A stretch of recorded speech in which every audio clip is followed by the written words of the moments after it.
Assalamualaikum warahmatullahi wabarakatuh. Alhamdulillahirabbil alamin. An'ama 'alaina bi ni'matil iman wal islam. Asyhadu an la ilaha illallah wa asyhadu anna Muhammadan 'abduhu wa rasuluh la nabiyya ba'dah. Rabbi syrah li sadri wa yassir li amri wahlul 'uqdatam min lisani yafqahu qawli. Kaum muslimin jemaah Masjid Agung Nurul Iman yang dirahmati Allah Subhanahu wa taala. Sejenak menjelang salat zuhur kita laksanakan, kita melaksanakan ta'lim dalam rangka penguatan iman, akidah, dan motivasi kita dalam beragama. Hari ini kita masih berada di bulan Muharram. Muharram dijadikan sebagai awal perhitungan tahun hijrah dengan momentum hijrahnya Nabi dari kota Mekah ke kota Yathrib atau hari ini dikenal dengan Madinah. Kaum muslimin, salah satu di antara hikmah hijrahnya Nabi ke kota Yathrib adalah membangun peradaban Islam.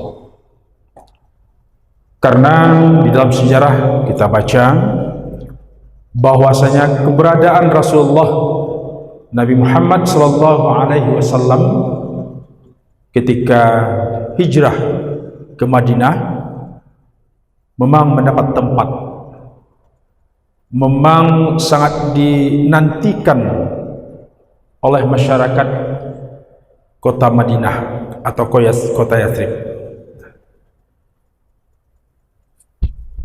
Begitu dirindukan dan mendapat tempatnya Rasulullah di kota Yathrib, mereka bergembira menyambut kedatangan Rasulullah. Ini pula lah yang menjadi peluang dan harapan besar oleh baginda Rasulullah dalam membangun tatanan kehidupan peradaban Islam sehingga mencapai puncak kejayaannya sampai saat sekarang ini.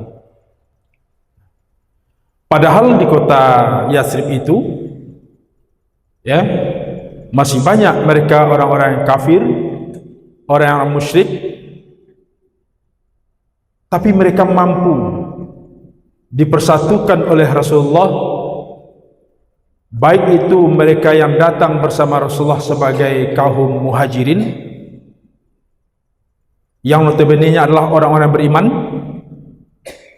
dan orang-orang kota Yathrib atau kota Madinah sebagai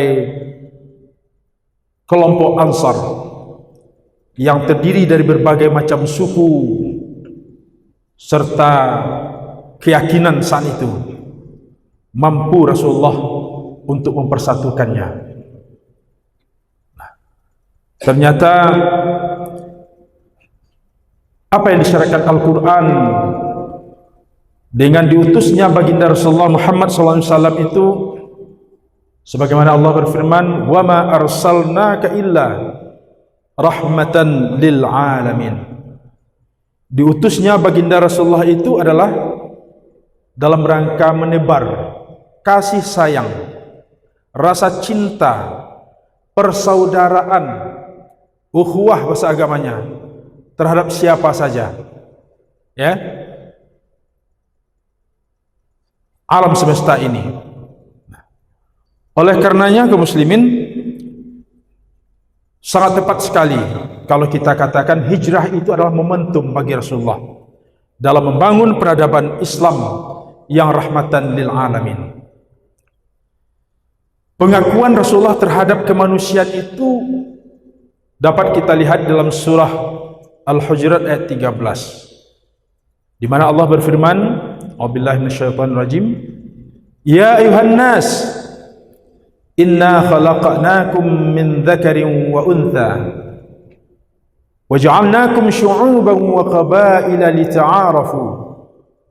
Inna akramakum 'indallahi atqakum. Allah nyatakan dalam Al-Quran, ya ayuhan nas, wahai sekalian manusia, inna khalaqnakum min dzakarin wa untha, kami ciptakan kamu berpasang-pasangan, ada laki-laki, ada perempuan. Wa ja'alnakum syu'uban wa qabaila, kami ciptakan kamu berbangsa-bangsa, bersuku-suku. Apa gunanya? Agar kamu saling kenal mengenal, saling memahami, saling mengerti, dan saling berinteraksi satu sama lain untuk mencapai kemajuan kehidupan dunia kalian. Inna akramakum 'indallahi atqakum.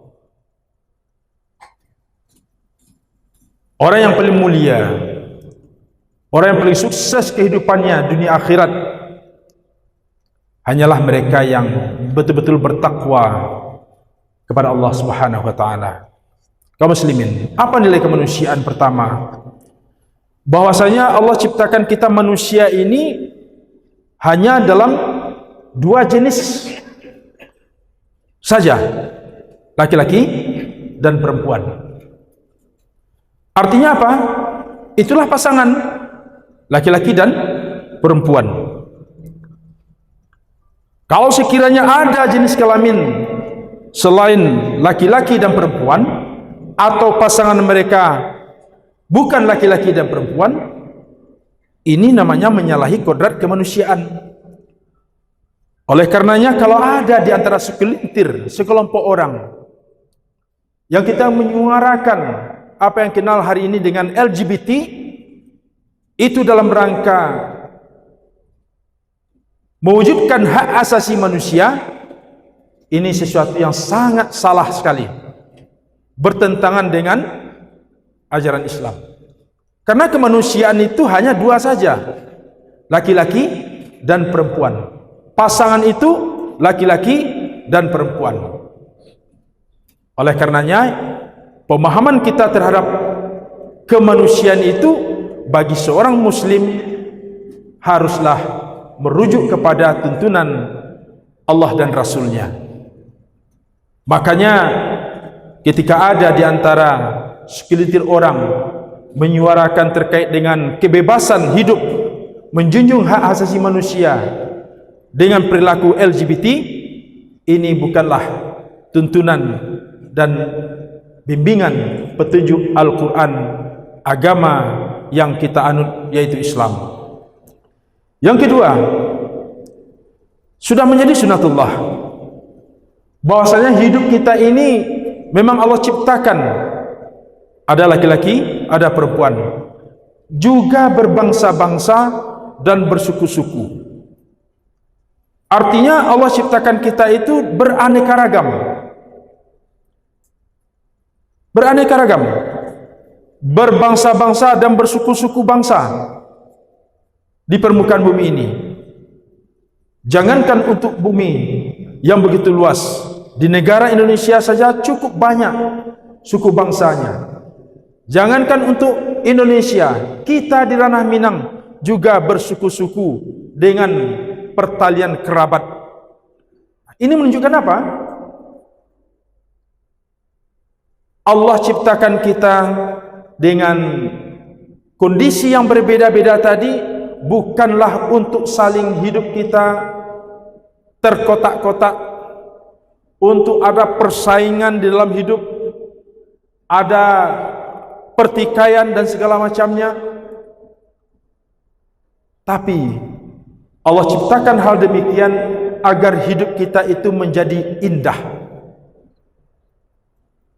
Ketika hidup kita indah, kita jalani kehidupan ini dengan penuh keharmonisan, tumbuh di dalamnya rasa cinta, rasa kasih sayang, rasa peduli, empati, pengertian, saling memahami, tolong menolong, rukun, dan bertoleransi.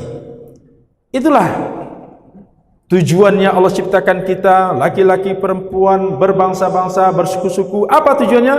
Lita'arafu, agar kita saling kenal mengenal. Setelah kenal kita saling memahami, saling paham kita, saling mengerti. Kemudian apa lagi? Saling bekerja sama dalam interaksi yang indah. Coba bayangkan kaum muslimin, ketika kehidupan kita yang berbeda-beda ini, di dalamnya sekaligus suku bangsa itu mengisyaratkan keyakinan agama yang dibawa oleh masing-masing suku bangsa itu sendiri. Kita saling mencela, kita saling menghina, kita merasa kita yang hebat, merasa kita yang menentukan, kita yang paling menentukan dan yang paling benar. Tentu kehidupan yang kita jalani ini tidak bisa berjalan dengan harmonis, karena semua kita merasa lebih hebat daripada yang lain. Tapi tidak. Dari perbedaan itu kata Allah, lita'arafu, agar kalian saling kenal, agar kalian saling memahami, agar kalian saling mengerti, saling melakukan interaksi di antara sama kita untuk kebaikan dan kemaslahatan bersama.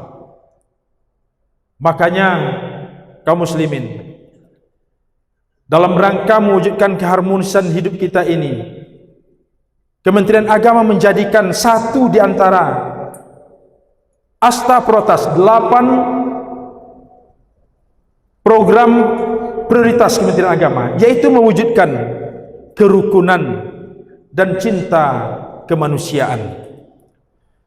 Bagaimana cinta kemanusiaan itu? Kita merasakan apa yang dirasakan oleh sesama kita manusia, walaupun kita berbeda.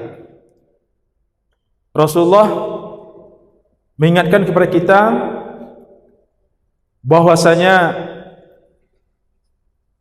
kalau kita itu beriman kepada Allah dan Rasulnya, hendaklah kita mencintai orang lain sebagaimana kita mencintai diri kita sendiri.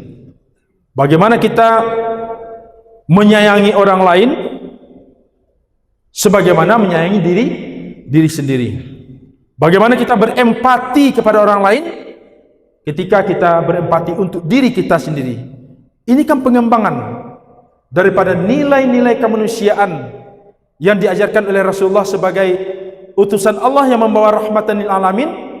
Di sana tidak mewakili apakah dia itu seagama dengan kita, apakah mereka itu senasib, sesama suku dengan kita, sebangsa dengan kita, tidak.